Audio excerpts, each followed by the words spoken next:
Your Invisible Power by Genevieve Behrend. These pages have been written with purpose and hope that their suggestions may furnish you a key to open up the way to the attainment of your desires, and to explain that fear should be entirely banished from your effort to obtain possession of the things you desire. This presupposes, of course, that your desire for possession is based upon your aspiration for greater liberty. For example, you feel that the possession of more money, lands, or friends will make you happier, and your desire for possession of these things arises from a conviction that their possession will bring you liberty and happiness. In your effort to possess, you will discover that the thing you most and ultimately need is to be, always, not spasmodically, your best self. That self which understands that the mistakes of those you love are simply misunderstandings. Your feeling that greater possessions, no matter of what kind they may be, will of themselves bring you contentment or happiness is a misunderstanding. No person, place, or thing can give you happiness. They may give you cause for happiness and a feeling of contentment, but the joy of living comes from within. Therefore, it is here recommended, rather than otherwise, that you should make the effort to obtain the things which you feel will bring you joy, provided, as previously stated, that your desires are in accord with the joy of living. It is also desired in this volume to suggest the possibilities in store for all who make persistent effort to understand the law of visualization and make practical application of this knowledge on whatever plane he or she may be. The word effort, as here employed, is not intended to convey the idea of strain. All study and meditation should be without strain or tension. It has been my endeavour to show that by starting at the beginning of the creative action or the mental picture, certain corresponding results are sure to follow. While the laws of the universe cannot be altered, they can be made to work under specific conditions, thereby producing results for individual advancement which cannot be obtained under the spontaneous working of the law provided by nature. However far the suggestions I have given you of the possibilities in store for you through visualizing may carry you beyond your past experience, they nowhere break the continuity of the law of cause and effect. If, through the suggestions given here, anyone is brought to realize that their mind is a center through and in which all power there is in operation, simply waiting to be given direction in the one and only way through which it can take specific action, and this means reaction in concrete or physical form, then the mission to which this book is dedicated has been fulfilled. Try to remember that the picture you think, feel and see is reflected into the universal mind, and by the natural law of reciprocal action must return to you in either spiritual or physical form. Knowledge of this law of reciprocal action between the individual and the universal mind opens to you free access to all you may wish to possess or to be. It must be steadfastly borne in mind that all this can only be true for the individual who recognizes that they derive their power to make an abiding mental picture from the all-originating universal spirit of life, God, and can be used constructively only so long as it is employed and retained in harmony with the nature of the spirit which originated it. To ensure this, there must be no inversion of the thought of the individual regarding their relationship to this universal originating spirit, which is that of a son or daughter, through which the parent mind acts and reacts. Thus conditioned, whatever you think and feel yourself to be, the creative spirit of life is bound to faithfully reproduce in a corresponding reaction. This is the great reason for picturing yourself and your affairs as you wish them to be as existing facts, though invisible to the physical eye, and live in your picture. An honest endeavour to do this, always recognizing that your own mind is a projection of the originating spirit, will prove to you that the best there is yours in all your ways. The exercise of the visualizing faculty keeps your mind in order and attracts to you the things you need to make life more enjoyable in an orderly way. If you train yourself in practice of deliberately picturing your desire and carefully examining it, you will soon find that your thought and desires come and proceed in more orderly procession than ever before. Having reached a state of ordered mentality, you are no longer in a constant state of mental hurry. Hurry is fear, and consequently destructive. In other words, when your understanding grasps the power to visualize your heart's desire and hold it with your will, It attracts to you all things requisite to the fulfillment of that picture by the harmonious vibrations of the law of attraction. You realize that since order is heaven's first law, and visualization places things in their natural element, then it must be a heavenly thing to visualize. Everyone visualizes, whether they know it or not. Visualizing is the great secret of success. The conscious use of this great power attracts to you greatly multiplied resources, intensifies your wisdom, and enables you to make use of advantages which you formerly failed to recognize. We now fly through the air, not because anyone has been able to change the laws of nature, but because the inventor of the flying machine learned how to apply nature's laws, and by making orderly use of them produced the desired result. So far as natural forces are concerned, nothing has changed since the beginning.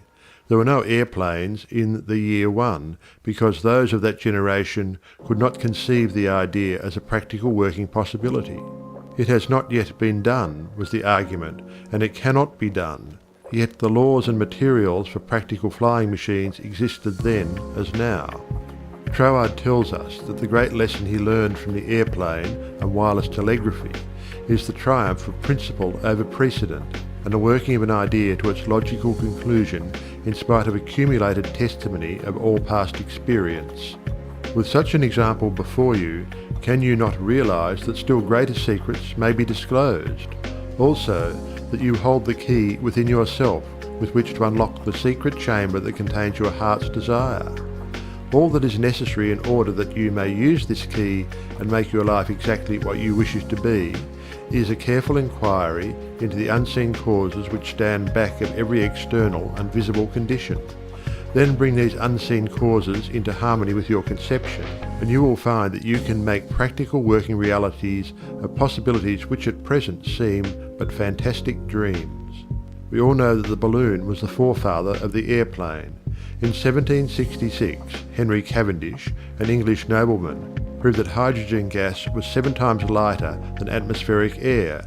From that discovery, the balloon came into existence, and from the ordinary balloon, the dirigible, a cigar-shaped airship, was evolved. Study of aeronautics and the laws of aerial locomotion of birds and projectiles led to the belief that mechanism could be evolved by which heavier-than-air machines could be made to travel from place to place and remain in the air by the maintenance of great speed which would overcome by propulsive force the ordinary law of gravitation. Professor Langley of Washington, who developed much of the theory which others afterwards improved, was subjected to much derision when he sent a model airplane up, only to have it bury its nose in the muddy waters of the Potomac. But the Wright brothers, who experimented in the latter part of the 19th century, realized the possibility of travelling through the air in a machine that had no gas bag. They saw themselves enjoying this mode of transportation with great facility. It is said that one of the brothers would tell the other, when their varied experiments did not turn out as they expected, "It's all right, brother, I can see myself riding in that machine, and it travels easily and steadily." Those Wright brothers knew what they wanted, and kept their pictures constantly before them. In visualizing, or making a mental picture, you are not endeavoring to change the laws of nature, you are fulfilling them. Your object in visualizing is to bring things into regular order both mentally and physically. When you realize that this method of employing the creative power brings your desires, one after another, into practical material accomplishment, your confidence in a mysterious but unfailing law of attraction, which has its central power station in the very heart of your word picture, becomes supreme. Nothing can shake it. You never feel that it is necessary to take anything from anybody else. You have learned that asking and seeking, have receiving and finding is their co-relatives. You know that all you have to do is to start the plastic substance of the universe flowing into the thought molds your picture desire provides. The power within you which enables you to form a thought picture is the starting point of all there is. In its original state, it is the undifferentiated formless substance of life. Your thought picture forms the mold, so to speak, into which this formless substance takes shape. Visualizing, or mentally seeing things and conditions as you wish them to be, is the condensing, the specializing power in you that might be illustrated by the lens of a magic lantern. The magic lantern is one of the best symbols of this imaging faculty. it illustrates the working of the creative spirit on the plane of the initiative and selection, or in its concentrated specializing form, in a remarkably clear manner. This picture slide illustrates your own mental picture, invisible in the lantern of your mind until you turn on the light of your will. That is to say, you light up your desire with absolute faith that the creative spirit of life in you is doing the work. By the steady flow of light of the will on the spirit, your desired picture is projected upon the screen of the physical world, an exact reproduction of the pictured slide in your mind. Visualizing without a will sufficiently steady to inhibit every thought and feeling contrary to your picture would be as useless as a magic lantern without the light. On the other hand, if your will is sufficiently developed to hold your picture in thought and feeling without any ifs, simply realizing that your thought is the great attracting power, then your mental picture is as certain to be projected upon the screen of your physical world as any pictured slide put into the best magic lantern ever made. Try projecting the picture in a magic lantern with a light that is constantly shifting from one side to the other, and you will have the effect of an uncertain will. It is as necessary that you should always stand back of your picture with a strong, steady will, as it is to have a strong, steady light back of a picture slide. The joyous assurance with which you can make your picture is the very powerful magnet of faith, and nothing can obliterate it. You are happier than you ever were, because you have learned to know where your source of supply is, and you rely upon its never-failing response to your given direction. When all is said and done, happiness is the one thing which every human being wants, and the study of visualization enables you to get more out of life than you ever enjoyed before. Increasing possibilities keep opening out more and more before you. A businessman once told me that since practicing visualization and forming the habit of devoting a few minutes each day to thinking about his work as he desired it to be in a large, broad way, his business had more than doubled in 6 months. His method was to go into a room every morning before breakfast and take a mental inventory of his business as he had left it the night before, and then enlarge upon it. He said he expanded and expanded in this way until his affairs were in remarkably successful condition. He would see himself in his office doing everything that he wanted done. His occupation required him to meet many strangers every day. In his mental picture he saw himself meeting these people, understanding their needs and supplying them in just the way they wished. This habit, he said, had strengthened and steadied his will in an almost inconceivable manner. Furthermore, by thus mentally seeing things as he wished them to be, he had acquired the confident feeling that a certain creative power was exercising itself for him and through him, for the purpose of improving his little world. When you first begin to visualize seriously, you may feel, as many others do, that someone else may be forming the same picture you are, and that, naturally, would not suit your purpose. Do not give yourself any unnecessary concern about this. Simply try to realize that your picture is an orderly exercise of the universal creative power specifically applied. Then you may be sure that no one can work in opposition to you. The universal law of harmony prevents this. Endeavor to bear in mind that your mental picture is universal mind exercising its inherent powers of initiative and selection specifically. God, or universal mind, made man for the specific purpose of differentiating himself through him. Everything that is came into existence in this same way, by this self-same law of self-differentiation, and for the same purpose. First the idea, the mental picture, or the prototype of the thing, which is the thing itself, in its incipiency or plastic form. The great architect of the universe contemplated himself as manifesting through his polar opposite, matter, and the idea expanded and projected itself until we have a world, many worlds. Many people ask, but why should we have a physical world at all? The answer is, because it is the nature of originating substance to solidify under directivity rather than activity, just as it is the nature of wax to harden when it becomes cold, or plaster of Paris to become firm and solid when exposed to the air. Your picture in this same divine substance in its fluent state, taking shape through the individualized center of divine operation, your mind. And there is no power to prevent this combination of spiritual substance from becoming physical form. It is the nature of spirit to complete its work, and an idea is not complete until it has made for itself a vehicle. Nothing can prevent your picture from coming into concrete form except the same power which gave it birth, yourself. Suppose you wish to have a more orderly room. You look about your room and the idea of order suggests boxes, closets, shelves, hooks, and so forth. The box, the closet, the hooks, all are concrete ideas of order, vehicles through which order and harmony suggest themselves. Some persons feel that it is not quite proper to visualize for things. It's too material, they say. But material form is necessary for the self-recognition of spirit from the individual standpoint, and this is the means through which the creative process is carried forward. Therefore, far from matter being an illusion and something that ought not to be, as some metaphysical teachers have taught, matter is the necessary channel for the self-differentiation of spirit. However, it is not my desire to lead you into lengthy and tiresome scientific reasoning in order to remove the mystery of visualization and to put it upon a logical foundation. Naturally, each individual will do this in his own way. My only wish is to point out to you the smoothest way I know, which is the road on which Troward guides me. I feel sure that you will conclude, as I have, that the only mystery in connection with visualizing is the mystery of life taking form, governed by unchangeable and easily understood laws.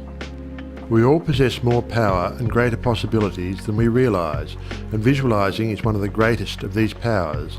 It brings other possibilities to our observation. When we pause to think for a moment, we realize that for a cosmos to exist at all, it must be the outcome of a cosmic mind, which binds all individual minds to certain generic unities of action, thereby producing all things as realities and nothing as illusions. If you will take this thought of Troward's and meditate upon it without prejudice, you will surely realize that concrete material form is an absolute necessity of the creative process. Also, that matter is not an illusion, but a necessary channel through which life differentiates itself. If you consider matter in its right order as the polar opposite to spirit, you will not find any antagonism between them. On the contrary, together they constitute one harmonious whole. And when you realize this, you feel, in your practice of visualizing, that you are working from cause to effect, from beginning to finish. In reality, your mental picture is the specialized working of the originating spirit. One could talk for hours on purely scientific lines, showing, as Troward says, that raw material for the formation of the solar systems is universally distributed throughout all space. Yet investigation shows that while the heavens are studded with millions of suns, there are spaces that show no signs of a cosmic activity. This being true, there must be something which started cosmic activity in certain places, while passing over others in which the raw material was equally available. At first thought, one might attribute the development of cosmic energy to the etheric particles themselves. Upon investigation, however, we find this to be mathematically impossible in a medium which is equally distributed throughout space, for all its particles are in equilibrium. Therefore, no one particle possesses in itself a greater power of originating motion than the other.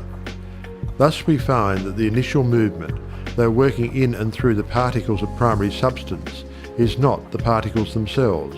It is this something we mean when we speak of spirit. The same power that brought universal substance into existence will bring your individual thought or mental picture into physical form. There is no difference of kind in the power. The only difference is a difference of scale. The power and the substance themselves are the same. Only in working out your mental picture it has transferred its creative energy from the universal to the scale of the particular, and is working in the same unfailing manner from its specific centre, your mind. The operation of a large telephone system may be used as a simile. The main or head central subdivides itself into many branch centrals, every branch being in direct connection with its source, and each individual branch recognizing the source of its existence, reports all things to its central head. Therefore, when assistance of any nature is required, new supplies, difficult repairs to be done, or what not, the branch in need goes at once to its central head. It would not think of referring its difficulties, or its successes, to the main central of a telegraph system, although they belong to the same organisation. These different branch centrals know that the only remedy for any difficulty must come from the central out of which they were projected. If we, as individual branches of the universal mind, would refer our difficulties in the same confident manner to the source from which we were projected, and use the remedies that it has provided, we would realize what Jesus meant when he said, "Ask, and ye shall receive." Our every requirement would be met. Surely the Father must supply the child. The trunk of the tree cannot fail to provide for its branches. Everything animate or inanimate is called into existence or outstandingness by a power which itself does not stand out. The power that creates the mental picture, the originating spirit substance of your pictured desire, does not stand out. It projects the substance of itself, that is, a solidified counterpart of itself, while it remains invisible to the physical eye. Only those will ever appreciate the value of visualizing who are able to realize Paul's meaning when he said, "The worlds were formed by the word of God. Things which are seen are not made of things which do appear." There is nothing unusual or mysterious in the idea of your pictured desire coming into material evidence. It is the working of a universal natural law. The world was projected by the self-contemplation of the universal mind, and this same action is taking place in its individualized branch, which is the mind of man. Everything in the whole world has its beginning in mind, and comes into existence in exactly the same manner from the hat on your head to the boots on your feet. All are projected thoughts, solidified. Your personal advance in evolution depends upon your right use of the power of visualizing, and your use of it depends on whether you recognize that you, yourself, are a particular center through and in which the originating spirit is finding ever new expression for potentialities already existing within itself. This is evolution, this continual unfolding of existing, though outwardly invisible things. Your mental picture is the force of attraction that evolves and combines the originating substance into specific shape. Your picture is the combining and evolving powerhouse, so to speak, through which the originating creative spirit expressed itself. Its creative action is limitless, without beginning and without end, and always progressive and orderly. It proceeds stage by stage, each stage being necessary preparation for the one to follow. Now let us see if we can get an idea of the different stages by which the things in the world have come to be. Troward says, if we can get at the working principle which is producing these results, we can very quickly and easily give it personal application. First, we find that the thought of originating life, or spirit, about itself is its simple awareness of its own being, and this produced a primary ether, a universal substance out of which everything in the world must grow. Troward also tells us that though this awareness of being is a necessary foundation for any further possibilities, it is not much to talk about. It is the same with individualized spirit, which is yourself. Before you would entertain the idea of making a mental picture of your desire as being at all practical, you must have some idea of your being, of your I am, and just as soon as you are conscious of your I amness, you begin to wish to enjoy the freedom which this consciousness suggests. You want to do more and be more, and as you fulfill this desire within yourself, localized spirit begins conscious activities in you. The thing you are most concerned with is the specific action of the creative spirit of life, universal mind specialized. The localized God germ in you is your personality, your individuality, and since the joy of absolute freedom is the inherent nature of this God germ, it is natural that it should endeavor to enjoy itself through its specific center. And as you grow in the comprehension that your being, your individuality, is God particularizing himself, you naturally develop divine tendencies. You want to enjoy life and liberty. You want freedom in your affairs as well as in your consciousness, and it is natural that you should. Always with this progressive wish there is a faint thought picture. As your wish and your recognition grow into an intense desire, this desire becomes a clear mental picture. For example, a young lady studying music wishes she had a piano in order to practice at home. She wants the piano so much that she can mentally see it in one of the rooms. She holds the picture of the piano and indulges in a mental reflection of the pleasure and advantage it will be to have the piano in the corner of the living room. One day she finds it there just as she had pictured it. As you grow in understanding as to who you are, where you came from, and what the purpose of your being is, how you are to fulfill the purpose for which you are intended, you will more and more afford a centre through which the creative spirit of life can enjoy itself. And you will realise that there can be but one creative process filling all space, which is the same in its potentiality, whether universal or individual. Furthermore, all that there is, whether on the plane of the visible or invisible, had its origin in the localised action of thought or a mental picture, and this includes yourself, because you are universal spirit localised, and the same creative action is taking place through you. Now you are no doubt asking yourself why there is so much sickness and misery in the world. If the same power and intelligence which brought the world into existence is in operation in the mind of man, why does it not manifest itself as strength, joy, health, and plenty? If one can have one's desires fulfilled by simply making a mental picture of that desire, holding onto it with the will, and doing without anxiety on the outward plane whatever seems necessary to bring the desire into fulfillment, then there seems no reason for the existence of sickness and poverty. Surely no one desires either. The first reason is that few persons will take the trouble to inquire into the working principle of the laws of life. If they did, they would soon convince themselves that there is no necessity for the sickness and poverty that we see about us. They would realise that visualising is a principle and not a fallacy. There are a few who have found it worthwhile to study this simple, though absolutely unfailing law that will deliver them from bondage. However, the race as a whole is not willing to give the time required for this study. It is either too simple or too difficult. They may make a picture of their desire with some little understanding of visualizing for a day or two, but more frequently it is for an hour or two. But if you will insist upon mentally seeing yourself surrounded by things and conditions as you wish them to be, you will understand that the creative energy sends its plastic substance in the direction indicated by the tendency of your thoughts. Herein lies the advantage of holding your thought in the form of a mental picture. The more enthusiasm and faith you are able to put into your picture, the more quickly it will come into visible form. And your enthusiasm is increased by keeping your desire secret. The moment you speak it to any living soul, that moment your power is weakened. Your power, your magnet of attraction is not so strong, and consequently cannot reach so far. The more perfectly a secret between your mind and outer self is guarded, the more vitality you give your power of attraction. One tells one's troubles to weaken them, to get them off one's mind. And when a thought is given out, its power is dissipated. Talk it over with yourself, and even write it down and at once destroy the paper. However, this does not mean that you should strenuously endeavour to compel the power to work out your picture on the special lines that you think it should.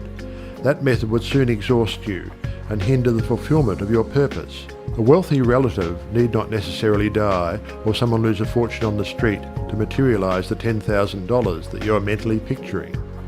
One of the doormen in the building in which I live heard much of the mental picturing of desires from visitors passing out of my rooms. The average desire was for $500. He considered that $5 was more in his line and began to visualise it, without the slightest idea of where or how he was to get it. My parrot flew out of the window, and I telephoned to the men in the courtyard to get it for me. One caught it, and it bit him on the finger.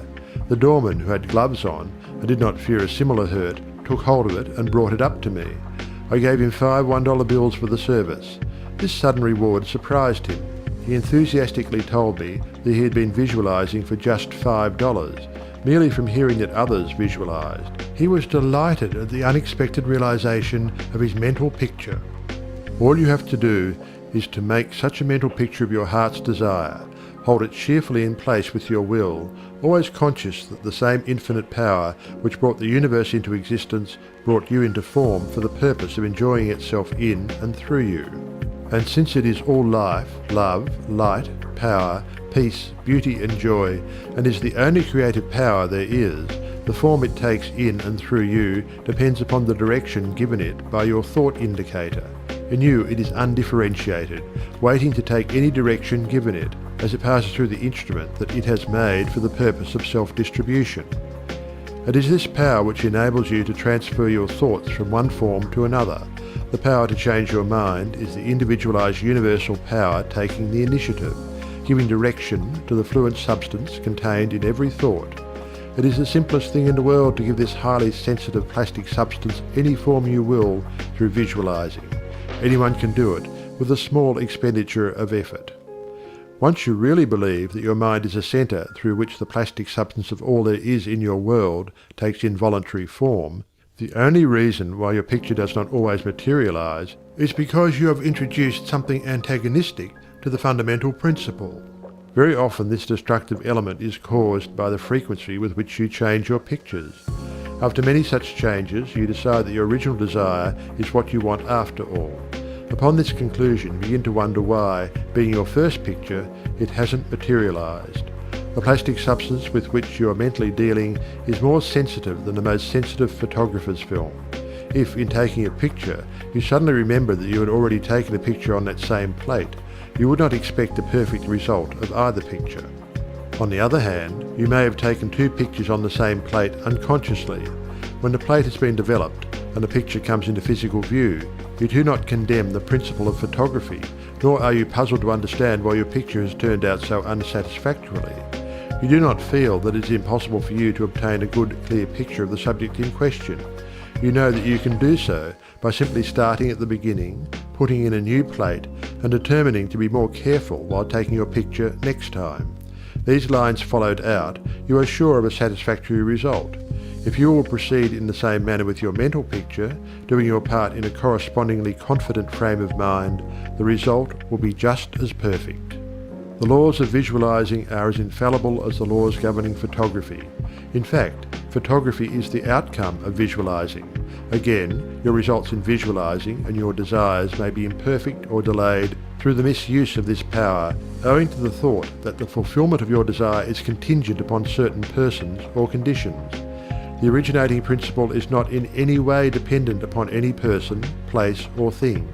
It has no past and knows no future.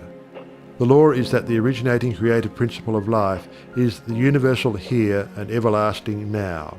It creates its own vehicles through which to operate. Therefore, past experience has no bearing upon your present picture. So do not try to obtain your desire through a channel that may not be natural for it, even though it may seem reasonable to you. Your feeling should be that the thing, or the consciousness which you so much desire, is normal and natural, a part of yourself, a form for your evolution. If you can do this, there is no power to prevent your enjoying the fulfillment of the picture you have in hand. Hundreds of persons have realized that visualizing is an Aladdin's lamp to him with a mighty will. General Foch says that his feelings were so outraged during the Franco-Prussian War in 1870 that he visualized himself leading a French army against the Germans to victory. He said he made his picture, smoked his pipe and waited. This is one result of visualizing we are all familiar with.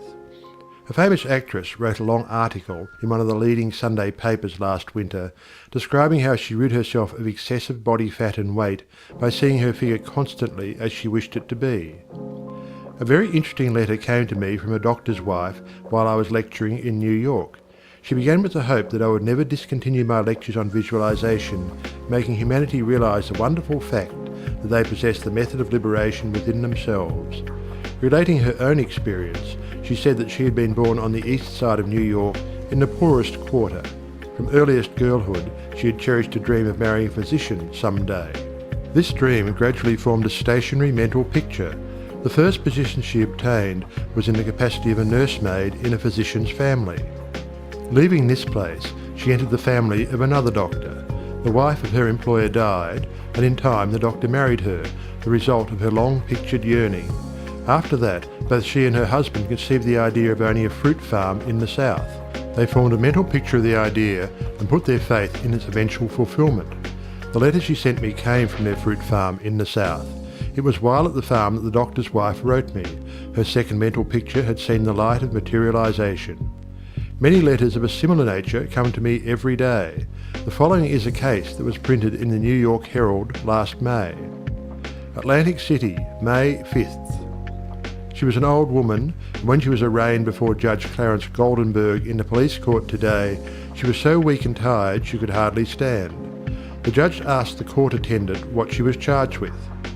"Stealing a bottle of milk, Your Honour," repeated the officer. "She took it from the doorstep of a downtown cottage before daybreak this morning." "Why did you do that?" Judge Goldenberg asked her. "I was hungry," the old woman said.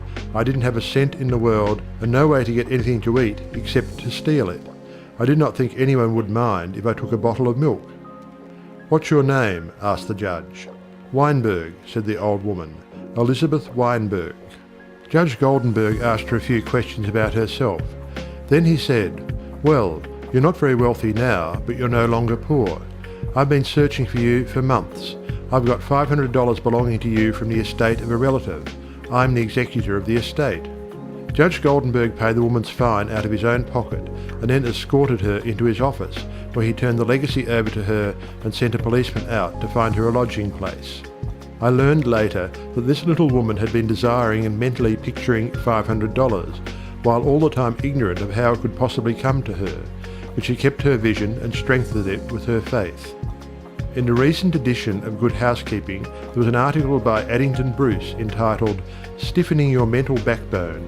It is very instructive and would benefit anyone to read it. He says, in part, "Form the habit of devoting a few moments every day to thinking about your work in a large, broad, imaginative way, as a vital necessity to yourself and a useful service to society." Huntington, the great railway magnate, before he started building his road from coast to coast, said that he took hundreds of trips all along the line before there was a rail laid. It was said that he would sit for hours with the map of the United States before him and mentally travel from coast to coast, just as we do now over his fulfilled mental picture. It would be possible to call your attention to hundreds of similar cases. The best method of picturing to yourself that which you may desire is both simple and enjoyable, if you once understand the principle back of it well enough to believe it. First, and above everything else, be sure of what it is you really want. Then specialize your desire along these lines. Perhaps you want to feel that you've lived to some purpose. You want to be content and happy, and feel that with good health and with successful business you could enjoy this state of mind. After you've decided once and for all that this is what you want, you proceed to picture yourself healthy and your business just as great a success as you can naturally conceive it growing into. The best time for making your definite picture is just before breakfast and before retiring at night. As it is necessary to give yourself plenty of time, it may be necessary to rise earlier than is your usual habit. Go into a room where you will not be disturbed. Meditate for a few moments upon the practical working of the law of visualizing and ask yourself, how did the things about me first come into existence? How may I find it helpful to get more quickly in touch with the invisible supply? Someone felt that comfort would be better expressed and experienced by sitting on a chair than on the floor. The very beginning of the meditation, the chair, was the desire to be at ease. With this came the picture of some sort of a chair. The same principle applies to the hat and the clothes that you wear. Go carefully into this thought of the principle back of the thing.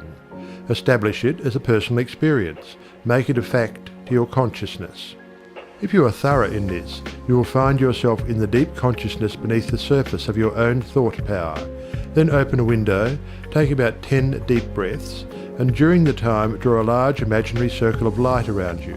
As you inhale, keeping yourself in the center of this circle of light, see great rays of light coming from the circle and entering your body at all points, centralizing itself at your solar plexus.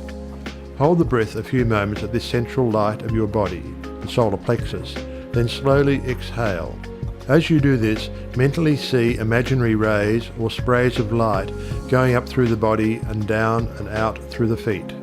Mentally spray your entire body with this imaginary light. When you have finished the breathing exercise, sit in a comfortable upright chair and mentally know that there is but one life, one substance, and this life substance of the universe is finding pleasure in self-recognition in you. Repeat some affirmation of this kind until you feel the truth and reality of the words that you are affirming.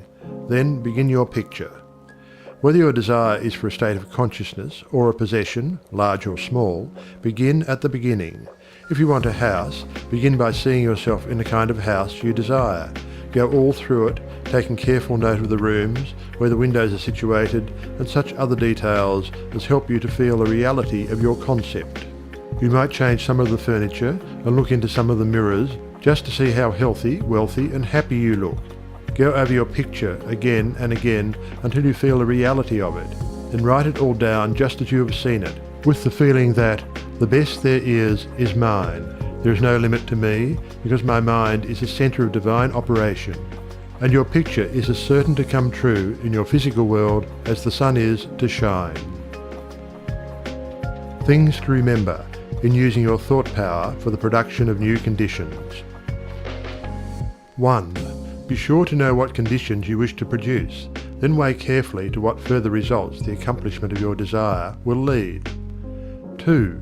By letting your thought dwell upon a mental picture, you are concentrating the creative spirit to this centre, where all its forces are equally balanced. 3. Visualizing brings your objective mind into a state of equilibrium, which enables you to consciously direct the flow of spirit to a definitely recognized purpose, and to carefully guide your thought from including a flow in the opposite direction. 4. You must always bear in mind that you are dealing with a wonderful potential energy, which is not yet differentiated into any particular mould, and that, by the action of your mind, you can differentiate it into any specific mould that you will. Your picture assists you to keep your mind fixed on the fact that the inflow of this creative energy is taking place. Also, by your mental picture, you are determining the direction you wish the sensitive creative power to take, and by doing this, the externalization of your picture is a certainty. 5. Remember, when you are visualizing properly, that there is no strenuous effort on your thoughts to hold your thought forms in place. Strenuous effort defeats your purpose and suggests the consciousness of an adverse force to be fought against, and this creates conditions adverse to your picture. 6. By holding your picture in a cheerful frame of mind, you shut out all thoughts that would disperse the spiritual nucleus of your picture. Because the law is creative in its action, your pictured desire is certain of accomplishment. 7. The seventh and great thing to remember in visualizing is that you are making a mental picture for the purpose of determining the quality you are giving to the previously undifferentiated substance or energy, rather than to arrange the specific circumstances for its manifestation. That is the work of creative power itself. It will build its own forms of expression quite naturally, if you will allow it, and save you a great deal of needless anxiety. What you really want is expansion in a certain direction, whether of health, wealth, or what not. And so long as you get it, as you surely will if you confidently hold to your picture, what does it matter whether it reaches you by some channel which you thought you could count upon, or through some other of whose existence you had no idea? You are concentrating energy of a particular kind for a particular purpose.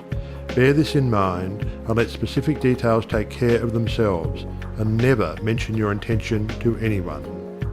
Remember always that nature, from her clearly visible surface to her most arcane depths, is one great storehouse of light and good, entirely devoted to your individual use.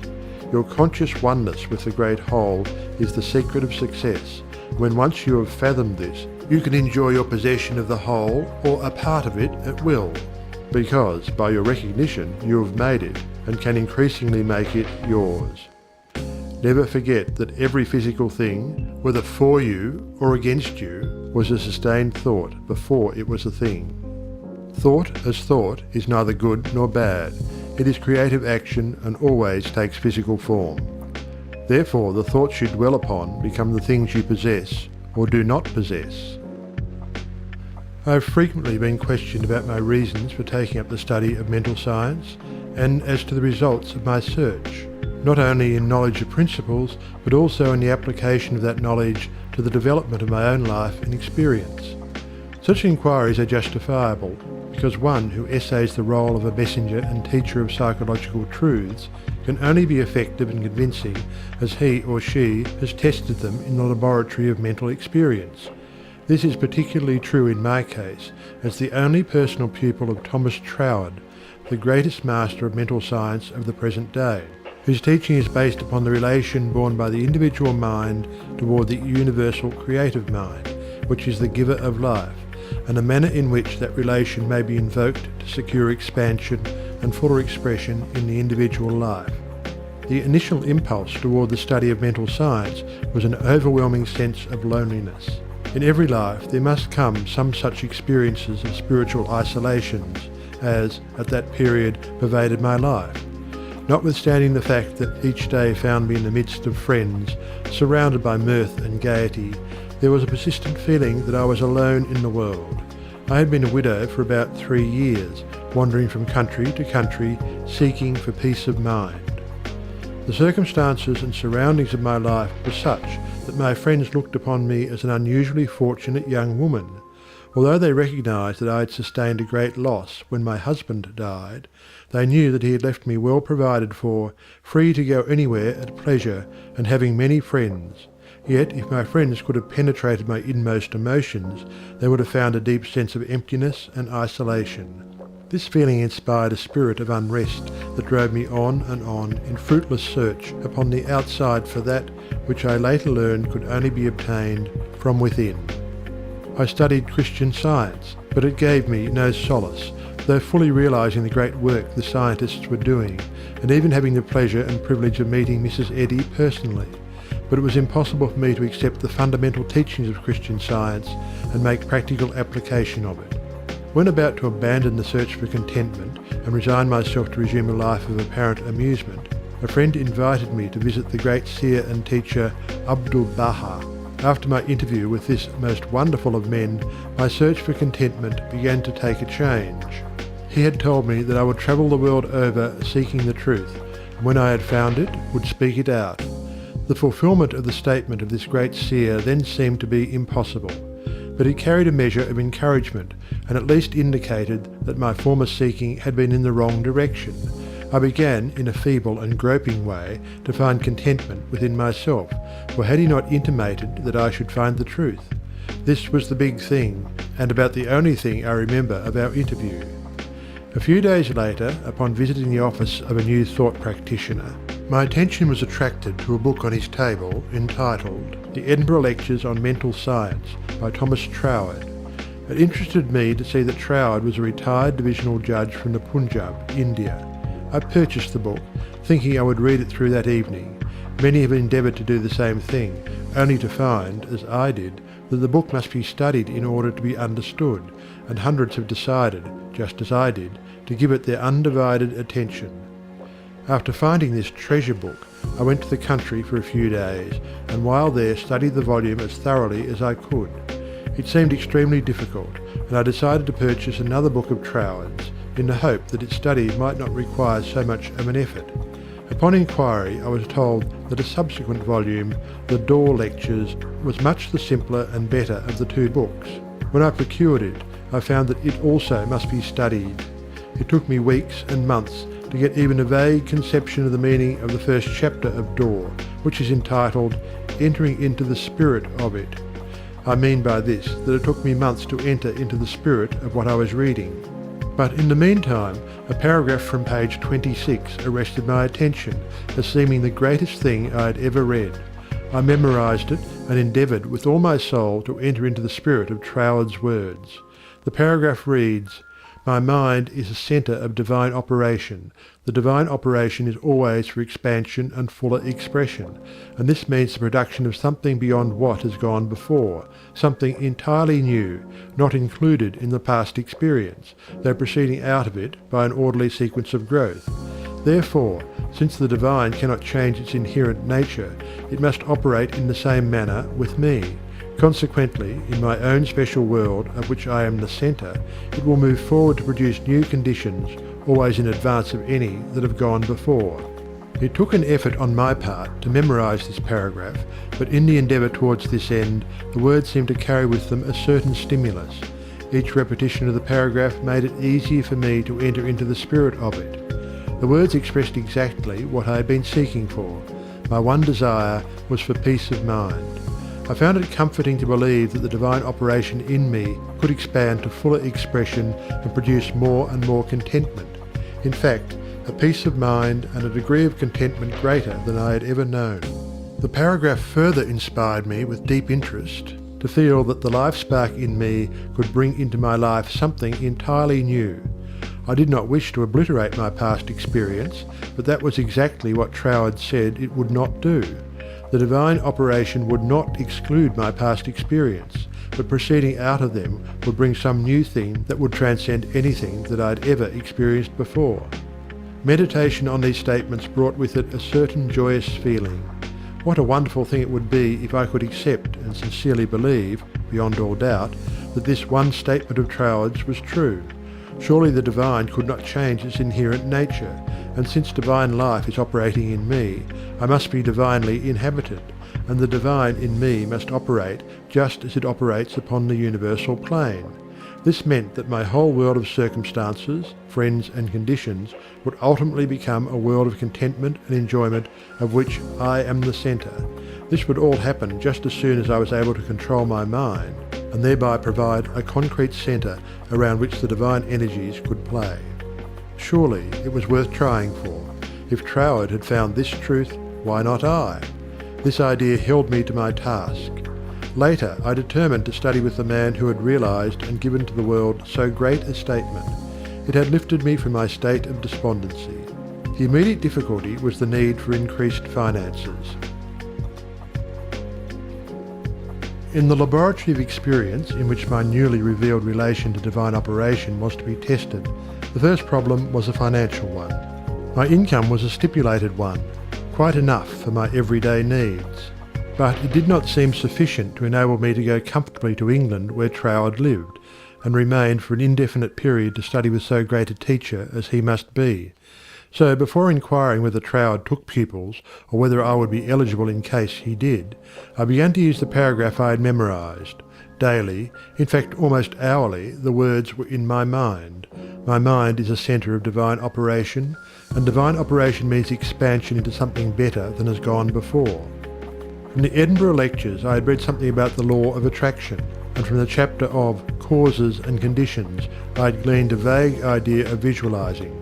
So every night, before going to sleep, I made a mental picture of the desired $20,000. 20 $1,000 bills were counted over each night in my bedroom, and then, with the idea of more emphatically impressing my mind with the fact that this $20,000 was for the purpose of going to England and studying with Troward, I wrote out my picture, saw myself buying my steamer ticket, walking up and down the ship's deck from New York to London, and finally saw myself accepted as Troward's pupil. This process was repeated every morning and every evening, always impressing more and more fully upon my mind Troward's memorised statement, "My mind is a centre of divine operations." I endeavoured to keep this statement in the back part of my consciousness all the time, with no thought in mind as to how the money might be obtained. Probably the reason why there was no thought of the avenues through which the money might reach me was because I could not possibly imagine where the $20,000 would come from. So I simply held my thoughts steady and let the power of attraction find its own ways and means. One day, while walking on the street, taking deep breathing exercises, the thought came, "My mind is surely a centre of divine operation. If God fills all space, then God must be in my mind also. If I want this money to study with Troward, that I may know the truth of life, then both the money and the truth must be mine, though I am unable to feel or see the physical manifestation of either. Still, I declared, it must be mine." While these reflections were going on in my mind, there seemed to come up from within me the thought, "I am all the substance there is." Then, from another channel in my brain, the answer seemed to come. Of course, that's it. Everything must have its beginning in mind. The I, the idea, must be the only one and primary substance there is, and this means money as well as everything else. My mind accepted this idea, and immediately all the tension of mind and body was relaxed. There was a feeling of absolute certainty of being in touch with all the power life has to give. All thought of money, teacher, or even my own personality vanished in the great wave of joy which swept over my entire being. I walked on with this feeling of joy steadily increasing and expanding until everything about me seemed to glow with resplendent light. Every person I passed was illuminated as I was. All consciousness of personality had disappeared, and in its place there came that great and almost overwhelming sense of joy and contentment. That night, when I made my picture of the $20,000, it was with an entirely changed aspect. On previous occasions, when making my mental picture, I had felt that I was waking up something within myself. This time, there was no sensation of effort. I simply counted over the $20,000. Then, in the most unexpected manner, from a source of which I had no consciousness at the time, there seemed to open a possible avenue through which the money might reach me. At first, it took great effort not to be excited. It all seemed so wonderful, so glorious to be in touch with supply. but had not Troward cautioned his readers to keep all excitement out of their minds in the first flush of realization of union with infinite supply, and to treat this fact as a perfectly natural result that had been reached through our demand? This was even more difficult for me than it was to hold the thought that all the substance there is, I am, idea, and the beginning of all form, visible or invisible. Just as soon as there appeared a circumstance which indicated the direction through which the $20,000 might come, I not only made a supreme effort to regard the indicated direction calmly as the first sprout of the seed I had sown in the Absolute, but left no stone unturned to follow up that direction by fulfilling my part. By so doing, one circumstance seemed naturally to lead to another, until, step by step, my desired $20,000 was secured. To keep my mind poised and free from excitement was my greatest effort. This first concrete fruition of my study of mental science as expounded by Troward's book had come by a careful following of the methods he had outlined. In this connection, therefore, I can offer to the reader no better gift than to quote Troward's book, The Edinburgh Lectures, from which may be derived a complete idea of the line of action I was endeavouring to follow. In the chapter on causes and conditions, he says, "To get good results, we must properly understand our relation to the great impersonal power we are using. It is intelligent and we are intelligent, and the two intelligences must cooperate. We must not fly in the face of the law expecting it to do for us what it can only do through us, and we must therefore use our intelligence with the knowledge that it is acting as the instrument of a greater intelligence, and because we have this knowledge we may and should cease from all anxiety as to the final result. In actual practice, we must first form the ideal conception of our object with the definite intention of impressing it upon the universal mind. It is this thought that takes such thought out of the region of mere causal fancies, and then affirm that our knowledge of the law is sufficient reason for a calm expectation of a corresponding result, and that therefore all necessary conditions will come to us in due order. We can then turn to the affairs of our daily life with the calm assurance that the initial conditions are either there already or will soon come into view.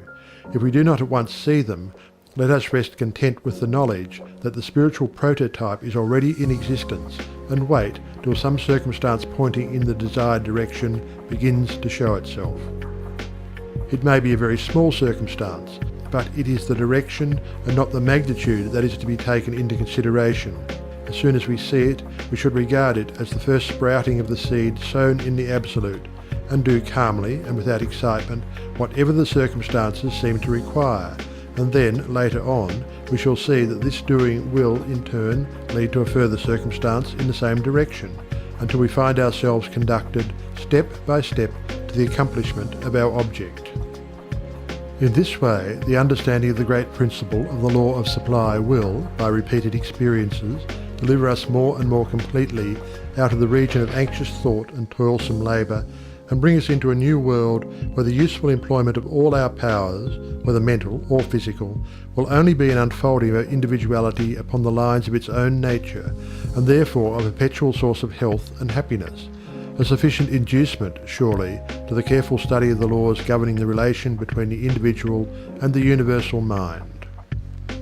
To my mind, then as now, this quotation outlines the core and centre of the method and manner of approach necessary for coming in touch with infinite supply. At least it, together with the previously quoted statement, "My mind is a centre of divine operation," etc., constituted the only apparent means of attracting to myself the $20,000. My constant endeavour to get into the spirit of these statements and to attract to myself this needed sum was about 6 weeks, at the end of which time I had in my bank the required $20,000. This could be made into a long story, giving all the details, but the facts, as already narrated, will give you a definite idea of the magnetic condition of my mind while the $20,000 was finding its way to me.